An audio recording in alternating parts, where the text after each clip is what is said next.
Hello, you guys. It seems that I have abandoned my YouTube channel, and I have not. I have just been occupied with school, so I'm not gonna start what I usually say. I usually say, it's been a while, I promise I will be more regular. I'm not gonna even start that. But I will say, I have missed you guys. I know I said that before. I am just genuinely occupied. There's a butterfly outside my door right now. Oh my gosh, that is so cool. Maybe that's just a sign, you know? I genuinely feel like whenever I film, it is something that I enjoy doing, and I haven't been able to do that because of school. Also, I apologize for the sound outside. I will explain a little bit more, but they're doing construction outside my apartment, so that's what you get when you watch an Alani video. There's always going to be noise, whether it's motorcycle, construction, cursing, fighting, music. I wanted to start a series to, one, hold me accountable, and to kind of be like a very fun personal research project for myself, because I am about to finish the semester. I can't believe I'm saying this. I feel like it was just maybe a month ago when I was like, I want to start school again and do it the right way, doing it in a way that I am passionate about the courses that I'm taking. And I finished my core, so my spring semester I am about to finish, and I did sign up for summer classes, but they're gonna be asynchronous, so I'm not necessarily gonna have to go into campus, and I will probably have more time, and that is a way that I can continue doing philosophy just for fun. So I wanted to start this series to share what I've learned, because I feel like that is the whole point of education, is to share this, and I also find it personally fascinating. So if you have ever been interested in aesthetics or philosophy, maybe this will be an introduction. I, by no means, I don't have a doctorate, I don't have anything, so it doesn't qualify me as an expert. I am just a novice, curious learner, so maybe it will motivate you to pursue that as well. But I am so thankful. My professors have been amazing, and I'm so excited to share what I've learned. It's also a way to help me kind of like reiterate and regurgitate what I've learned, so I can watch my video again and see what I like absorbed from the course. It's going to be about 3 specific philosophers in my aesthetics course, and this end of the semester we're talking about aesthetic in building, design, dwelling, and what it means. I find this subject really fascinating. I read a book, I have to link the book on here, you'll see it, and it was maybe 2 years ago I read this, which I find it very serendipitous. Like, there's an invisible string and thread that is connecting all of the subjects that I am fascinated with, so I'm truly grateful for my professor in introducing me to these people. Some of them I am familiar with already because of my personal projects, and I feel like that's why I want to continue doing this even over the summer, even if I'm not in an aesthetics or philosophy course.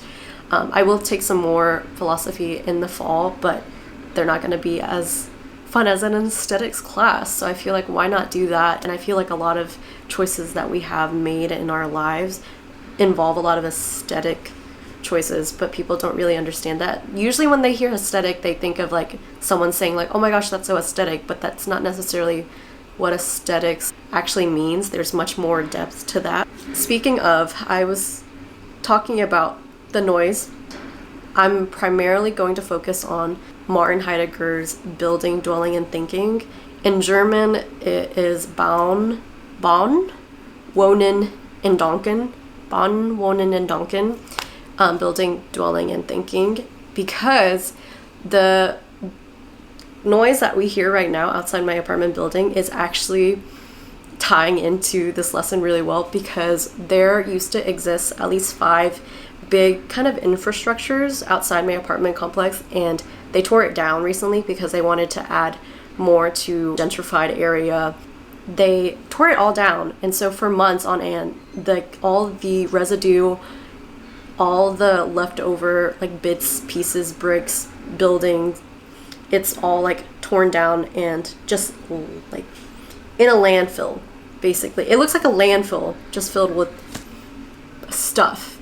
And it was just crazy because I remember walking past these buildings for like years on end with friends, families, even like dates, and now it's like all gone. I know it was going to be like some kind of electricity building, but they decided to do away with that. I think now they're gonna try to make it some kind of like shopping retail area, which I understand because it is downtown, but it kind of irks me because I feel like it took so long to like establish a history, and now they like tore it down so quickly for commercial like reasons.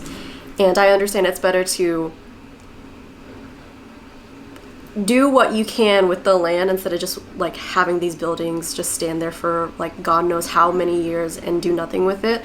But I feel like there's a part of me that makes me really sad because I feel like that is what we are heading towards in a way with the future in building and design. Modern day examples, we always hear the discourse online predominantly about like how back then the designs of functional things like lamps or stairs or even the architecture of housing was so beautiful and had this ornate detailing or this very funky different style. And now most buildings kind of look alike. We call it like, I feel like Kylie Jenner and Kim Kardashian kind of catalyzed the way that we designed the buildings now, kind of millennial, like the very cheap looking Targetified gold like brass coloring that we see in like apartments. Even like my apartment, it is like low income housing, but still like they tried to like look modern. It just looks very artificial. It doesn't look lived in. It looks like you're trying to make everything look new and bright and clean, but the whole point of living in an area or a home, the whole point of making a home is to make it look lived in and have this kind of character. But nowadays you don't see many buildings have character, or just in design in general. It's all fast product, it's all mechanical, it's all just trying to be like, I don't know, whatever is trending in the moment. It's mainly just like shitting out products and buildings design very quickly. And I know I said like I'm gonna focus on architecture, but this is all just for like design in general. I feel like it can be applicable for so many different areas of study. We see this in clothes, we see this in food, we see this in devices, we see this everywhere.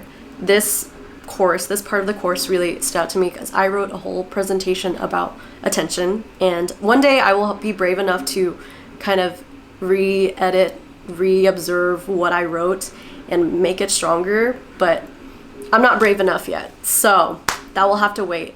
But going into the course lesson that I want to talk about today, the Building, Dwelling, and Thinking, Bon, Wonin, and Donkin is written by Martin Heidegger. I want to give some background on Martin Heidegger. He is known for basically being an existential philosopher.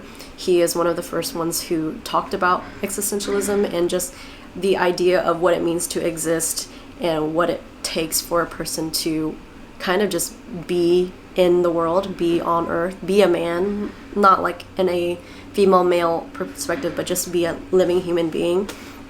And if you guys are not familiar, existentialism is basically what it means to exist, what it takes to exist. And I feel like it was just really interesting that I was not aware that he wrote this, but apparently it is very popular for architects to study this, and even like game designers. I had some classmates who claimed that they studied this for game design, which I think is really fascinating because you are kind of an architect when you are a game designer.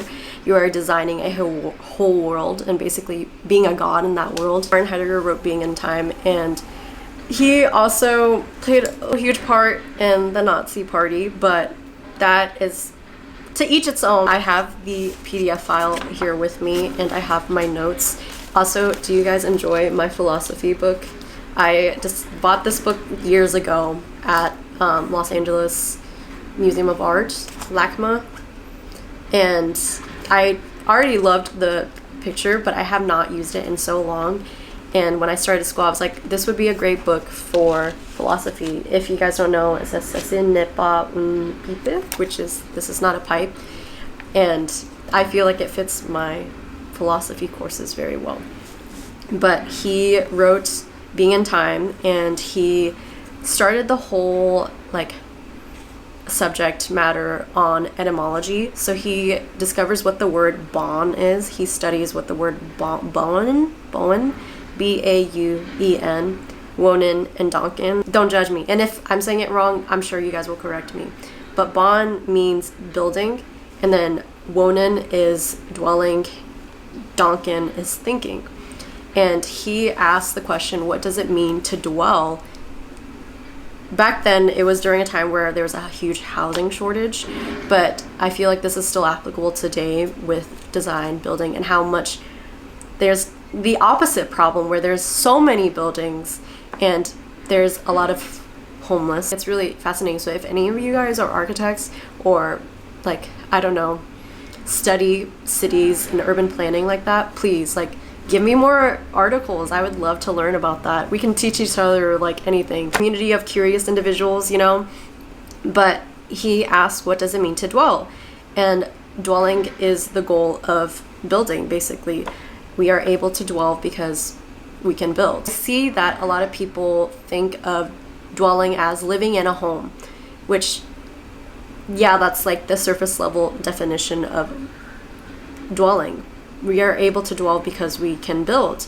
But when they think of dwelling, they confuse it with shelter. So shelter is only housing. Shelter is the house, the home, the building, like the actual building. But dwelling is the kind of abstract concept of what it means to be in that building. Dwelling is equal to existing because that means that you are being in this infrastructure. Dwelling means you have people and community in this building. It allows you to have community. It allows you to not only function but connect with others and provide that, of course, housing, but also it's the act of dwelling and living in this architecture. We are more human when we have this nature of dwelling, and it is capable for all of us, but a lot of us have, what Heidegger is critiquing is a lot of us have lost that.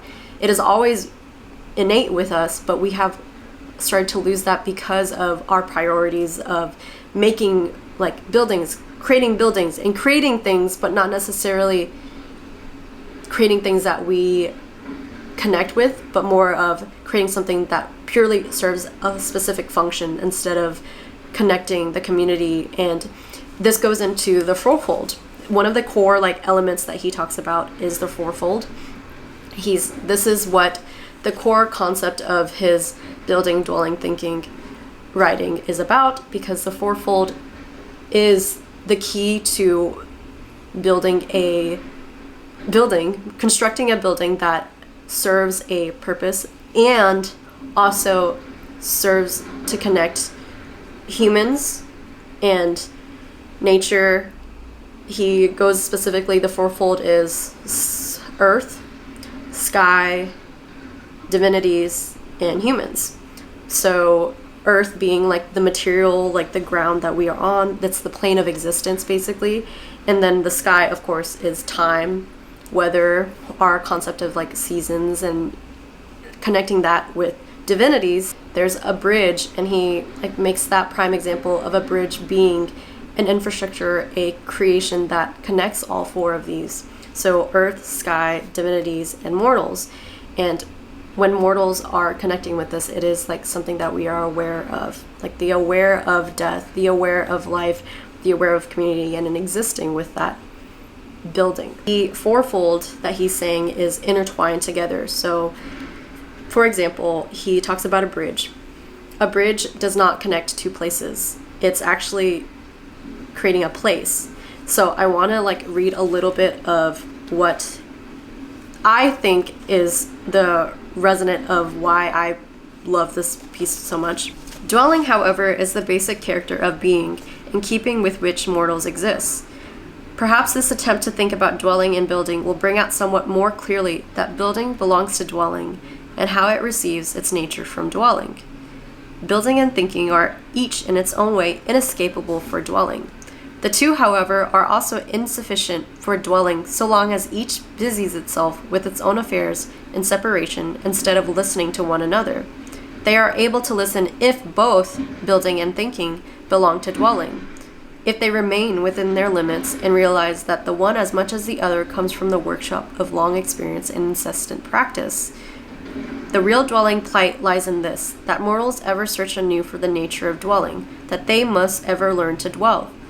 What if man's homelessness consisted in this, that man still does not even think of the real plight of dwelling as the plight? So the reason why he begins his paper or his speech with etymology, because he talks about the study of language and he differentiates the traditional name of building, dwelling, and thinking. So bon, building, which means to dwell, to remain, to stay in a place.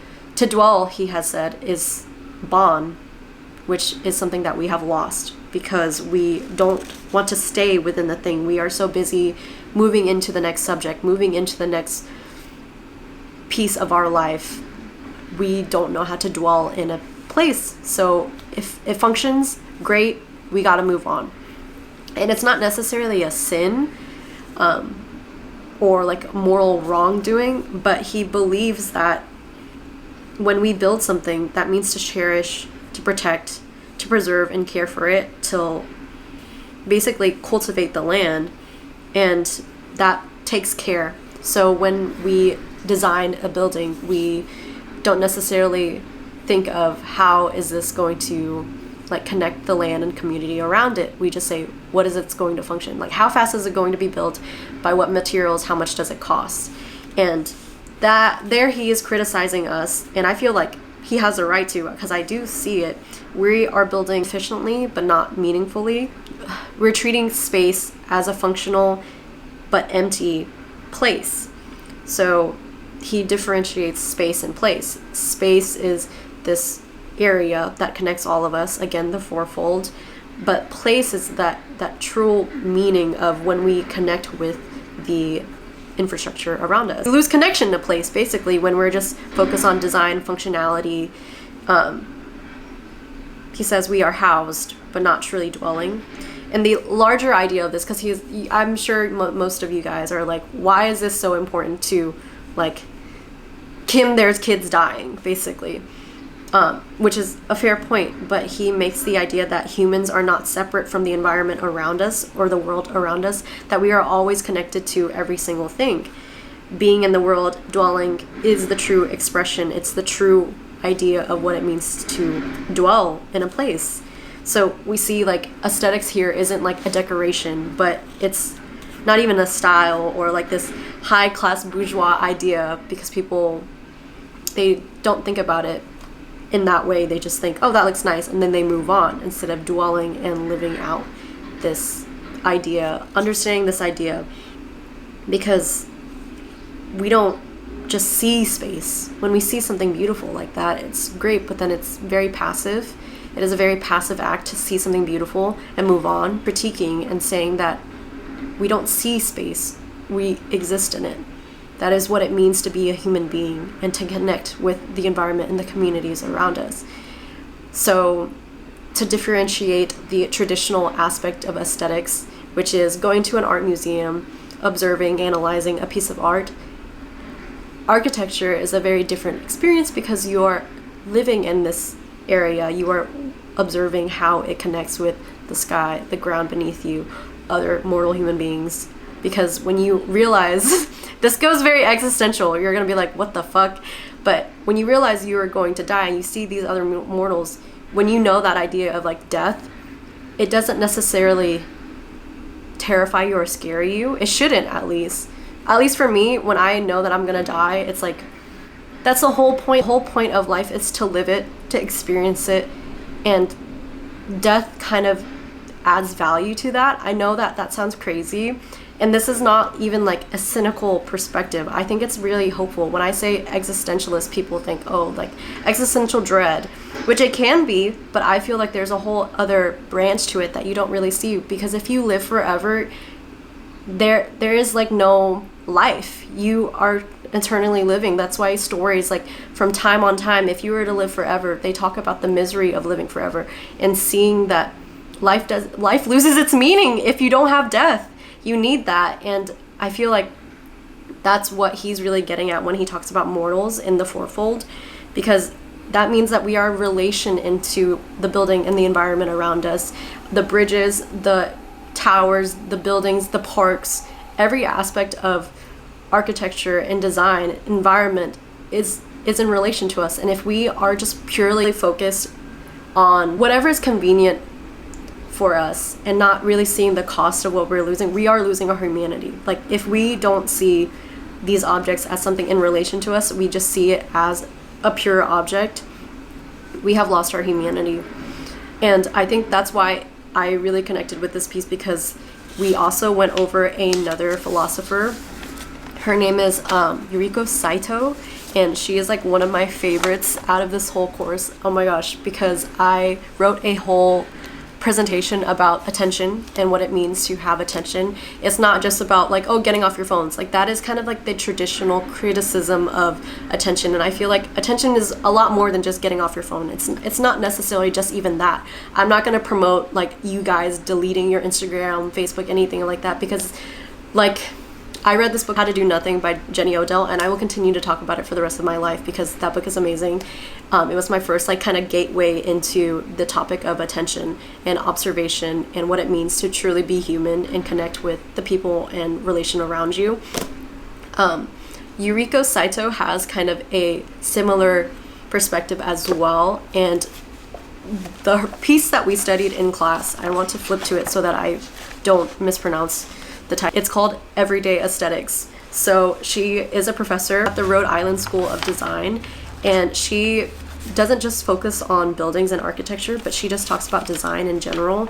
Specifically, kind of, she uses the example from Okakura's tea room ceremony. If you're interested in that, please let me know. I will link it down below so that you guys can access it.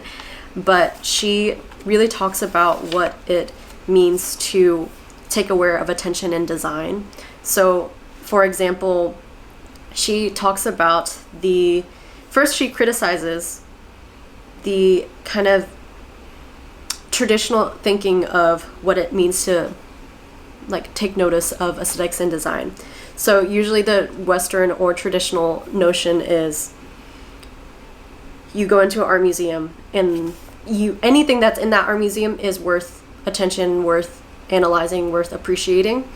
But she kind of criticizes and goes beyond that and says that that should not be the only thing that we pay attention to or give that meaning to, give that time and that intensity to. Basically, she says that everyday objects that we interact with is actually worthwhile, and if not more, because it is universally experienced by everyone. So when you go to an art museum, it's usually like an event. You either go to an art museum because you're on a date or you have wanted to see it for a while, like this piece of art. So it holds value. But for example, we don't have that same curiosity and attention when it comes to things that we continually experience every single day. It was kind of criticizing Western like ideals of perfection, permanence, and beauty. References the tea kettle, but she also talks about how Immanuel Kant and Plato are probably one of the reasons why Western ideals of beauty and aesthetics is so awful. So Immanuel Kant, a little background on his aesthetic framework is that he believes that disinterested pleasure is how you experience a piece of art for what it is. And the disinterested pleasure she does not agree with, because she feels like it basically separates you from your senses and you are prioritizing design instead of your other four senses. So the Western approach to aesthetics is very hierarchical. So usually it's sight at the very top and then all the rest of the senses are at the very bottom. And her goal is to basically even out that and not work with the hierarchy, but even out all the senses on the same ground, because it also, with everyday objects like cooking or drinking or eating, it's all in the same field. Like sight, yes, it matters, but it doesn't matter more than the function of it. So this also goes into the fact that she doesn't believe that something should just be odd and like watched or observed. She believes that you should experience that item, that thing as well for what it is and appreciate it. For example, if you were to use like a very beautiful knife if you were just to like see a beautiful knife, that is one aspect of appreciating it, but using it will add another level of respect and awe for the item. Because if you were to just frame a knife, yeah, that's like really pretty, it looks nice, but when you experience it, the whole level of the object becomes like a connecting factor to the human as you're using it as well. So when you cut that piece of salmon with that knife, you see how efficient the blade cuts through. It's clean, it's smooth. The wood handle is like also amazing. You can tell that the person who made it took their time in making it.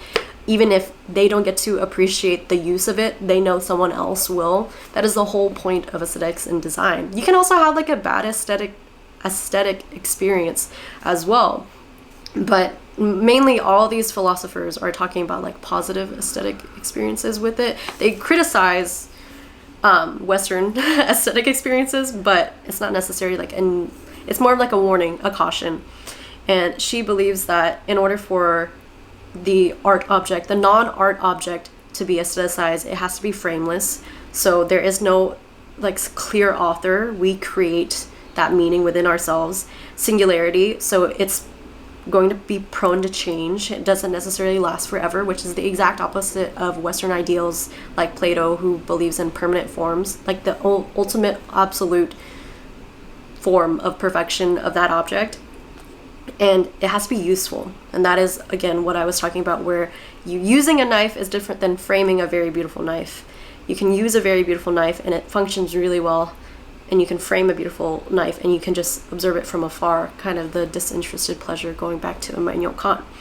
So I feel like the everyday aesthetics engaged with the body concept is really like connecting with my intriguing niche, I guess, is attention. Because when you take the time, I'm gonna get real with you, I'm gonna put my stuff down. When you take the time to appreciate the items and the objects that you have, it will mean more to you, and it will create that humanity. You will connect to what it means to be truly human, to experience an item for what it is, instead of just being this like kind of consumer. Like, yes, you are still consuming and experiencing something, but it's not necessarily like this mass like created thing that is going to like basically lose its quality, and it's awful. So I'm gonna be real with you and talk about more, but my camera's heating up, so hold on. I want to make this quick because my camera is going to overheat again. But there is another book that I read a couple months back, and it's called To Hell with Culture by Herbert Reed, and I love it. He basically talks about the crisis of what you see every single day when it comes to design. I know that there's the kind of modern day like look of certain like millennials / Gen Zers who love like the Togo sofa, or it's called like mid-century modern, so MCM, like mid-century modern design. It's all like a reminiscent, like our nostalgia for things that are made of quality. And there's like a certain even look to it now that it kind of disturbs me. Like, I don't like mid-century modern anymore because I see so much of it. It's been commercialized, and there's like fake mid-century modern. So designs that have been made in this day and age just to make it look like it was mid-century modern. This also goes into like certain clothing looking like it's been used and lived in versus the authentic experience of living in a product. Some people will buy a product at thousands of dollars just for it to look used, rather than actually buying a product and like using it and living in it. Like Carhartt jackets or the Gold Goose sneakers. You cannot buy experience. You cannot buy and rush humanity. You cannot do that. You can necessarily be like a poser and do that, but it's not going to be the same thing as connecting with the object that you like have on your body, or the object that you have in your home. That is why I feel like a lot of people will spend millions to do that and still feel dissatisfied, whereas in like a piece of clothing that you lived in, it holds value to because you have experienced the time and the aging of it naturally. To love is to be changed, basically. And nowadays the things and the quality of items, even housing, is extremely different. I know this is gonna like probably belittle my video, but I saw a TikTok video about this constructor. She was a female constructor, and she was asking why houses back then were so valuable and the quality of them were so different compared to housing now. And it's not just about the design anymore. We're gonna talk about like the quality of the design. She talked about how she was in this building and she was renovating it, but she could see that people back then in the housing, like the people who constructed this house, took their time and attention with the products and the materials to create it. So like the lumber that they used, the rings of the lumber were like packed and coiled. There were multiple rings, so the material was sturdier. And she got like another piece of wood that was more, it was modern. It was a piece of wood that she got from Home Depot, and the rings were spaced out. There were less of them. And she was like, I want to show you what a quality piece of wood is and what a not quality piece of wood is. They're both the same material, like they're the same material. They're both wood. They're both, I think it was pine, but not the same quality. And it was because of the time frame that people wait for lumber to be produced. So back then it would take years. They would wait years for them to like chop down a tree and use that tree for the housing. Now houses are so in demand, buildings are so in demand, they want to grow trees not necessarily just to like allow the trees to grow and be to its full nature, but right when it hits the age of production or lumber like use, they cut it down. They don't allow it to live longer than it needs to, because housing. So that is what like Martin Heidegger is kind of like criticizing right then. It's not just like this overproduction aspect, but like the quality of our things. You can't connect to anything or appreciate anything if you don't allow it time and allow yourself to dwell and live and stay with that thing. That's the same with like, how do I say, like there was another example, like for example, Anthony Bourdain. He is a cook. There's a lot of ideas all around him, but people mostly admire and respect him. And I feel like there is, like if you go to a supermarket, there is chopped up garlic. You have the option to buy chopped up garlic, and you have the option to buy like the whole cloves of garlic.